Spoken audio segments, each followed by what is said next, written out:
There we are. Hello, everybody, and welcome back to your weekly dose of Star Wars fun and villainy. My name is Tyler Bucks. And my name is Logan Hansager. What is up, you rebel scum? Well, we're going to be talking today about how Mace Windu could have survived his fall, but we are surviving a lot of technical villainy. A lot of villainy.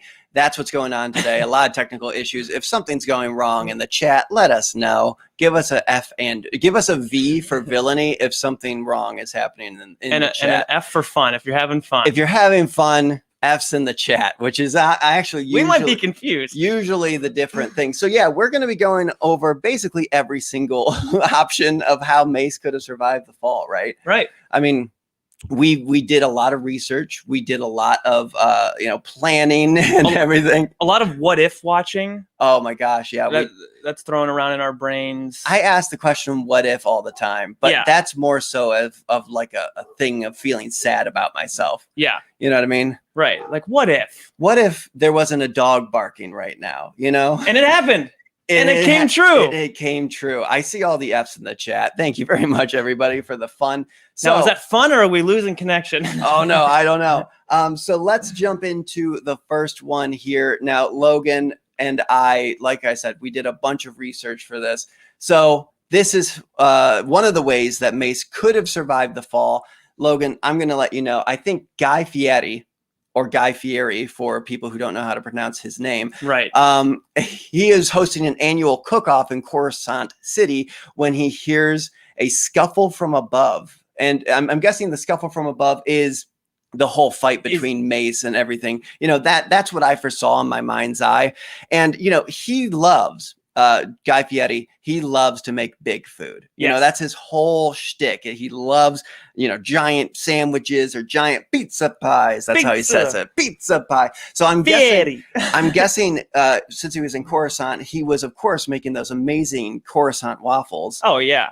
Giant, big. I mean, if you've seen the mattress, like what are those, Casper or whatever, where they look like waffles, right? He was probably making a really giant one, and he looked up and he saw somebody falling from and he lifted his giant waffle maker thing, right? You know what I mean? And he just landed. The only thing that really Mace had an issue with was it was just a little toasty when he fell. That's true. A little warm. And he lost a hand. Right. Yeah. So that's what I think happened for sure. He was already a little warm too when landing. I mean, he was thoroughly cooked. Yes, that's true. He was like, am I feeling warm because of this waffle, or am I feeling warm because I just got a bunch of voltage shot through me? Right.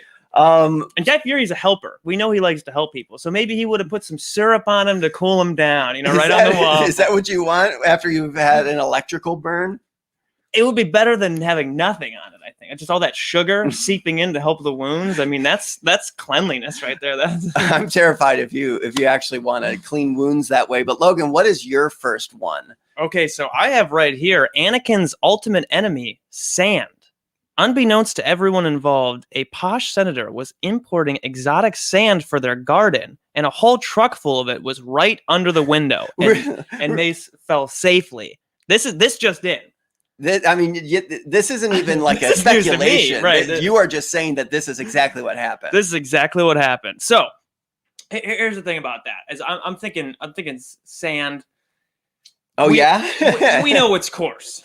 We know it's rough. I've heard that it gets everywhere. It gets everywhere. One of the places that it gets underneath the window when you're falling. Of course it does. And here's the thing too about sand trucks is they just the drivers have incredible what's the word I'm looking for?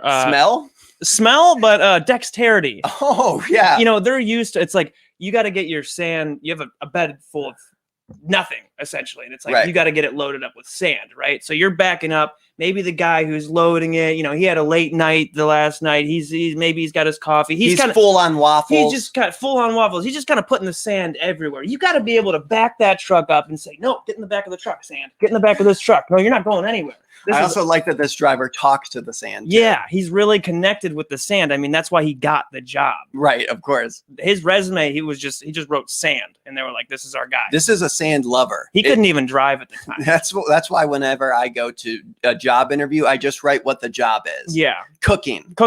You know what I mean? Guy Fieri, Yeah. definitely could have helped out with that one. So basically, my point is they're used to kind of moving and grooving to get the sand. So he sees someone falling, he's like, "Oh man, I got to get this guy in some sand. He looks like he's smoking. He looks like he's on fire. I got to help him really quick." He's used to that. He's used to those guys. You know, they don't get the sand right in the truck, so he backs up real quick. Bam, gets him right in the back. So you're giving like a lot of credence to the actual sand truck driver at this point as well. Like you're it's saying more the driver than it is the sand. that's a good point. And do you think that's what Mace looked like in the back of the truck? Yeah, because I mean, you go in, it's full, and then you just get submerged right up basically into your neck. And look at that. I mean, he was smiling. He's happy. He's saved. Okay, so my next one, it happens to be, go with me on this one, Logan. I'll try. Oh no, the local street performers didn't clean up after their last performance where they littered every surface of Coruscant with beds of nails. Good luck, Mace. Now, you might be thinking, Tyler, how does this make it so that Mace Windu survives the fall? Right. And you know what? I'm going to be honest with you. I'm starting to wonder that myself. Right. But here's the thing about beds of nails and why it's not so magical. Because when you lay on a bunch of nails, it doesn't really hurt. People don't really know that because, it's like a bunch of nails. It's like overloading of a bad thing, right? But what a lot of people don't know is that the way nails are shaped, the aerodynamics and all the forces of energy, they kind of separate around the nails. So actually, people never touch beds of nails. Oh, really? It's almost like Mace fell into one of those like Mario, courses where you bounce from one thing to the next. He landed on one.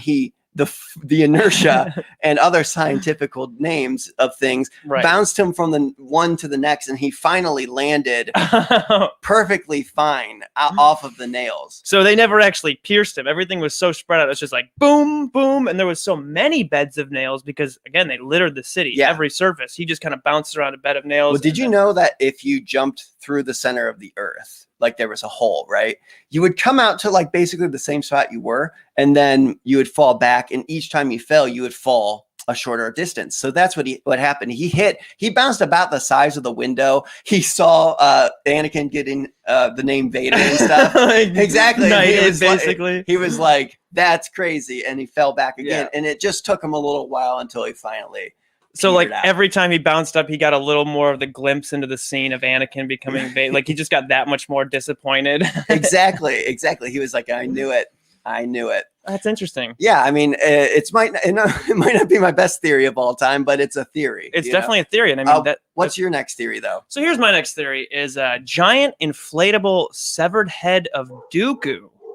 Yeah, and that's a picture of Dooku? That appears to be a picture of Dooku. It looks like Dooku, he got real into, maybe did a stint at clown school. Or maybe it was like Halloween back in whenever The Dark Knight came out, where everybody dressed as the Joker. Right, that's true. So this says, because of the death of Dooku would have been a major celebration for citizens of Coruscant. Yeah. They most likely would have had a parade for the death of the Count. Thus, when Mace fell, he would have landed comfortably on a decapitated Sith Lord. Okay.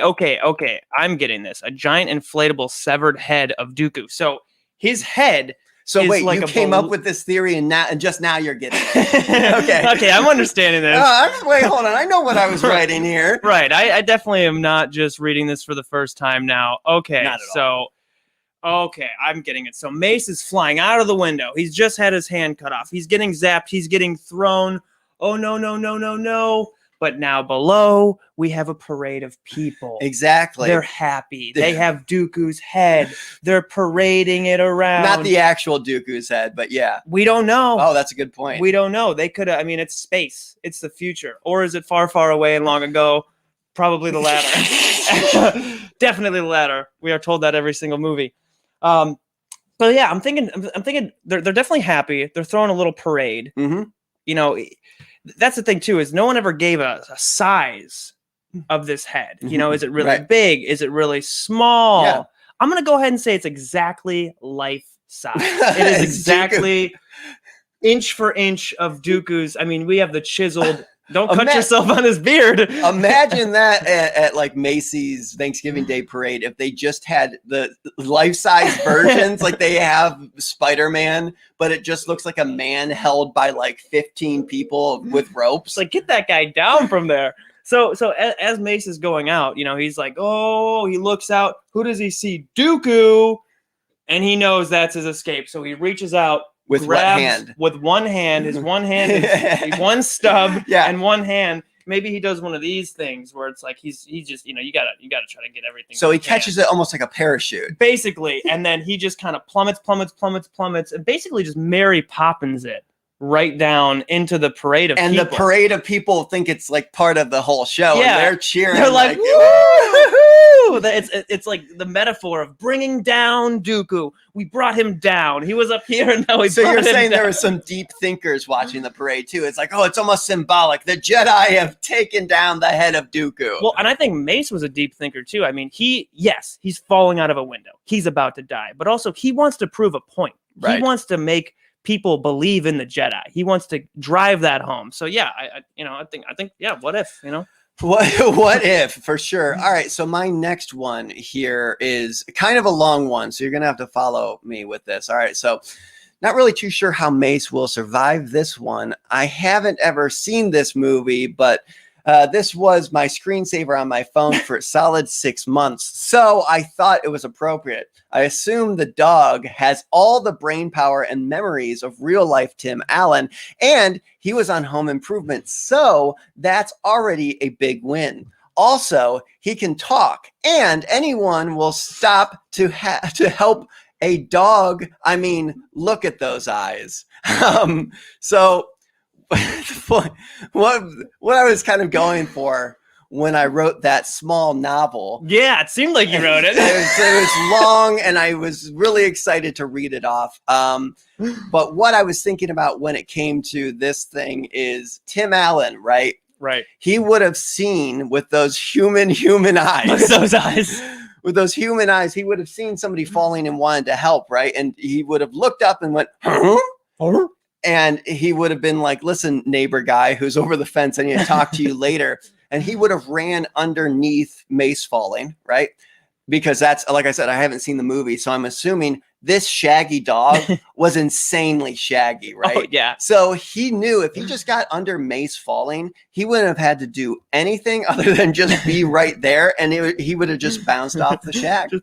Just bounced right off the shag. So that's mine. If you want to move on to yours. Yeah, that's solid. And also, like, once he lands too, I mean, the comfort of a dog, I'm sure the shaggy dog's going to lick Mace. It's like he's right at home. Yeah, well, it's also Tim Allen. So I don't know how much you want to be licked by this human man trapped in a dog's body. Okay, here we go.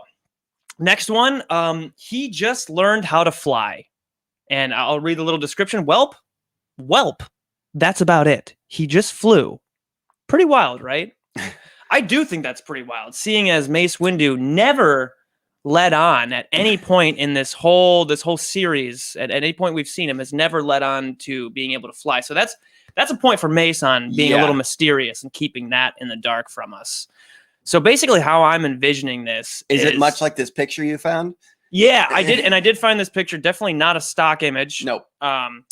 Almost looks like someone surfing more than someone flying, like a Goku type of thing we have here on a cloud. But I'm gonna go with the fact that I actually don't think Mace Windu is that mysterious. I don't think he's a liar. I don't think he knew how to fly. I think it's like the baby bird scenario. I think desperate times, desperate men. It took him getting zapped out of the window, right? His hand cut off. I mean, that's basically like the Deadpool type of scenario. You have to put someone through so much stress and to unlock their full potential. So you think it was actually you agree that he should have been shocked and cut his hand off. do. I think it was the only way for his journey to fully come to fruition. Right. And so I think he didn't know in the moment. He's just there. I mean, he's doing his due diligence. He's trying to put Chancellor Palpatine away. We've all seen the scene. So he's there, boom, hand off, zaps. No.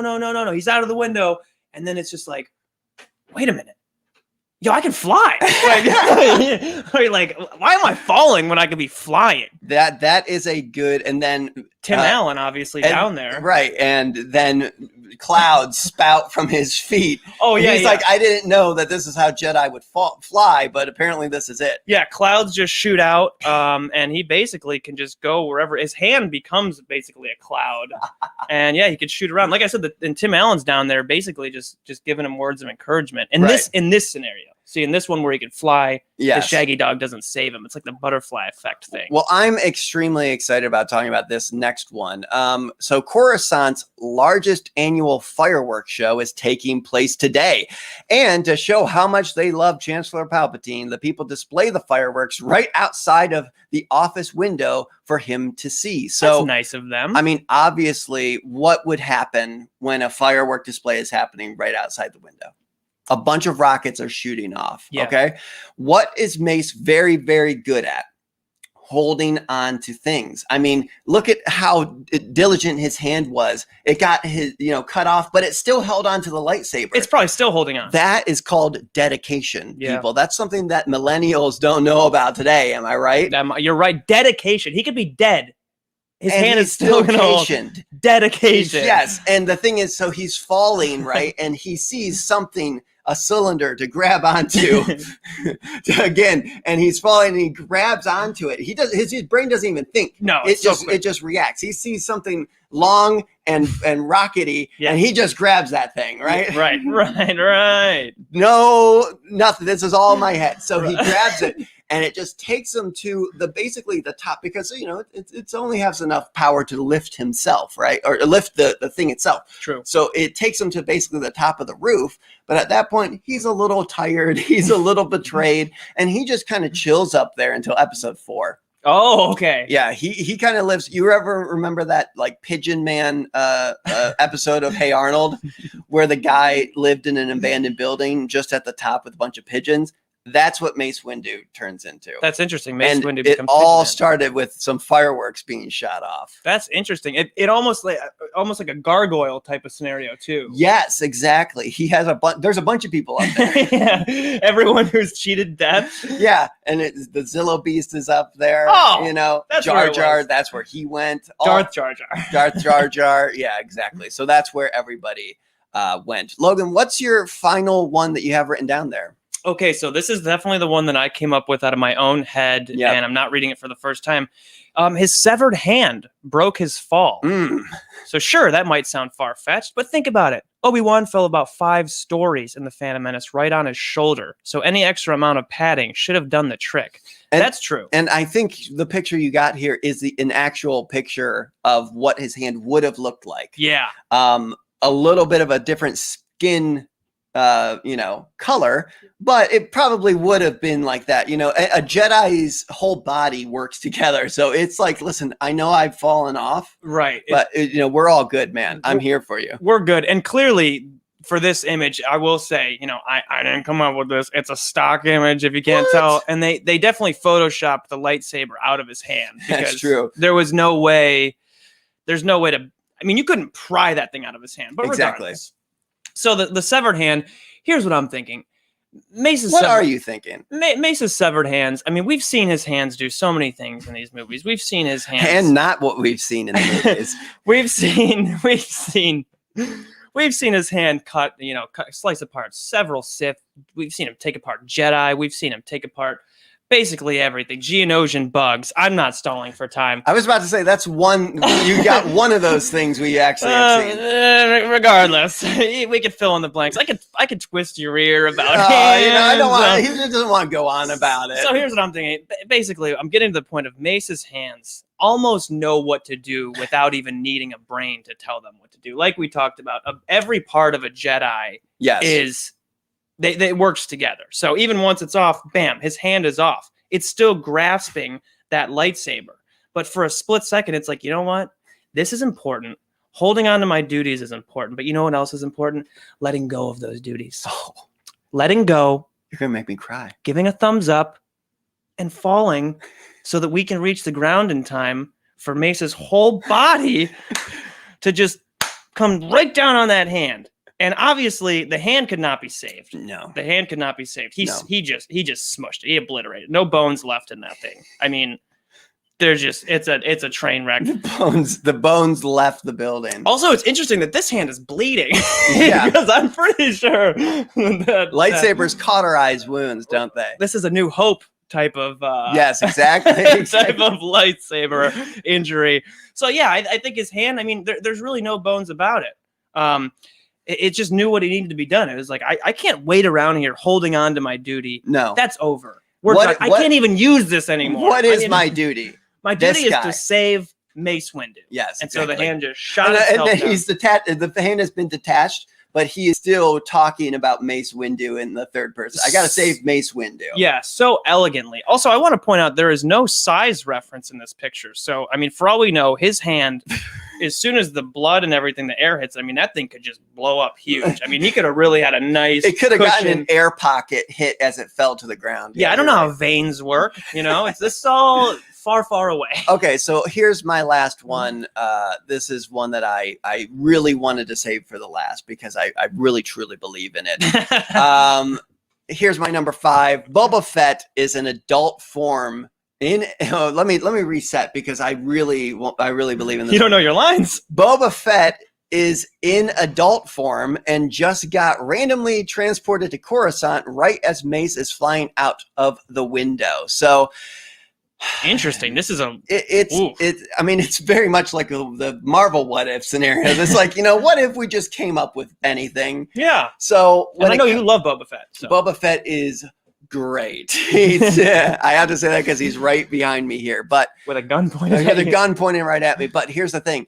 Think about Boba Fett and what his connection is with Mace Windu. He hates Mace Windu. He literally decapitated his father's head. Yeah. And we've seen this a lot in movies and even literature, is wanting to be the one to get revenge against the person that did you wrong. You know what I mean? It's only natural. From everything to one example to another example that I could think of right now, but I'm not going to bore you. So instead of allowing Mace Windu to fall to his death kind of unceremoniously, you know what I mean? He wants to savor this moment, right? So what he does is he flies in, he catches Mace Windu, still being a bit electrocuted, right? Still a little twitchy. So he takes him back to wherever he was, because as I said, he was magically transported there. Right. So he's trying to get to a spot, right? But the thing is, Boba Fett has a bad reputation when he's facing off against people who are incapacitated in some way, i.e. blind, as we saw with Han Solo. So as he's carrying him, looking for a place to go, Mace's jiggling body just happens to hit him in the head. Ooh. And he flips over. Mace lands in a sand truck just perfectly fine, and then Boba Fett spins out and he flies all the way to the opera house where Anakin and Palpatine were, through the doors into one of those big floating balls of water, and he gets electrocuted and he falls, and he has a long time before he gets back up from that. Right. I know that was a lot, but I mean, it's what I think happened. That's just the what if. I mean, we're not writing this stuff. We're the messengers. Yeah, we're the messengers as to the by the way, we should have mentioned this actually. These are actual what if scenarios that you're going to see in Star Wars What If when that comes to Disney Plus. Yeah. So I hope you liked all of these because it's going to be an actual thing that comes about. So yeah, this one I'm really excited for. I want to see that one. So the question is in the comments, how do you think Mace Windu survived the fall? And don't feel bad if they're not as good as the ones that we just came up with. Listen, we're pros at this. We totally understand. But we want to thank everybody for tuning in. And if you want to tune into more content, Logan, tell them about our different partner shows and Culture Slate. Culture Slate. So you got a couple different podcasts and shows to check out for cutting edge Star Wars news straight from Kathleen Kennedy's wiretapped phone. Check out Star Wars Underworld. Star Wars Underworld. They're starting to do live streams now. Yeah. They did one live stream with us and they couldn't get their hands off of it. They got the bug. If you want to hear the latest chat about Star Wars pop culture from two hosts that couldn't be further away from each other, check out Star Wars Culture. We got Hannah, who's in Australia, and then we got Jordan here in America. Woohoo! Yeah. Oh, America. America and Australia. Oh, yeah, that's true. So we got to hear the latest chat about not necessarily Star Wars culture. Check out the rollout for all things geek. Yeah, and I believe they do things on Friday. And then coming soon, our greatest rivals, which is Star Trek culture. You can go check out them everywhere. Star Trek? I know, Star Trek. Did you just say Star Trek? I love how that's like this just a media thing at this point. I don't know if any Star Wars fan has ever like they fully have gone back and forth. It's always just been this rivalry that like the media plays up because they're similar. Exactly. It just real quick going off that. I think that if you have an inherent interest in Star Wars or Star Trek, it's hard not to be interested or like the other one. Exactly. You know what I mean? That seems like you would be like, oh yeah, I like this, so I'd be into that. It's a little different. But yeah, so we just don't like Star Wars or Star Trek culture because personal reasons. Right. It's got nothing. That's why they're our biggest rivals. So yeah, that's exactly. We love it. Star Trek. Yeah, we love Star Trek, but Star Trek culture. Look out, guys. We're coming for you. Cease and desist coming to you. I don't know. What if? What? Yeah. What if we did? What if we sent cease and desist letters to Star Trek culture? Okay, we are padding out the episode. Let's give a big shout out to our patrons at patreon.com/chatter squadron, where you can get post shows, show notes, shout outs, and a Discord. We want to give a shout out to Commodore Marroquin, Commodore Marroquin, Commodore Rayside, Commodore Benty, and Commodore Mellish. So we will see you guys next week for something different. Goodbye, everybody.